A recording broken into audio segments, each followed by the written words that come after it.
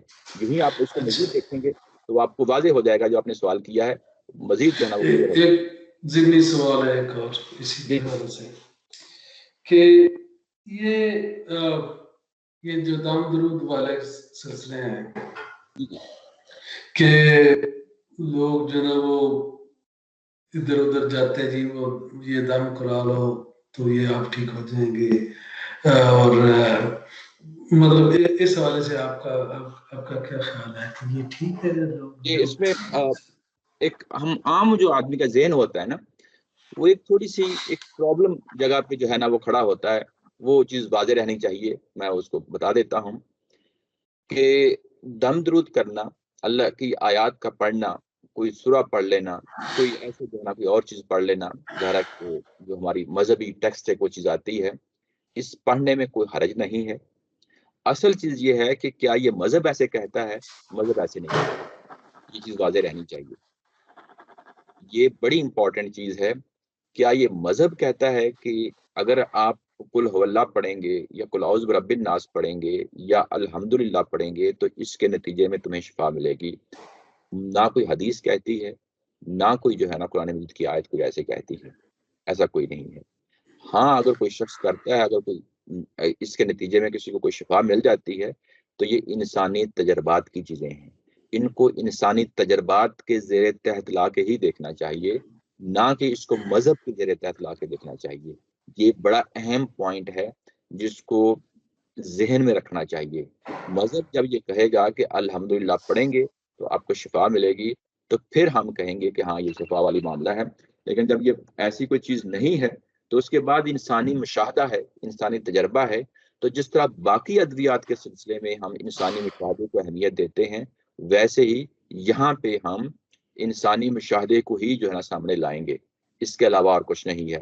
اس کا ایک اور جو ہے نا حوالہ ہے, آگے چل کے ہم پڑھیں گے, تو یہ کہ حضرت سلیمان علیہ السلام کے زمانے میں ایک شخص جو ہے وہ اتنا ماہر تھا ان جو ہے نا علوم کا, اور قرآن مجید نے اس کو بڑے اچھے طریقے سے سراہا ہے.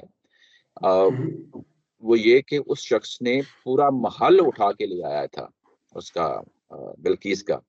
تو جو محل اٹھا کے لانا ہے یہ بھی ظاہر کوئی علوم کا ذریعہ ہوگا, اور اس کو اللہ تعالیٰ کی ذات نے اس علم کے لیے لفظ بولا ہے کہ یہ میری اتارے ہوئے علم میں سے ایک علم کو استعمال کیا ہے.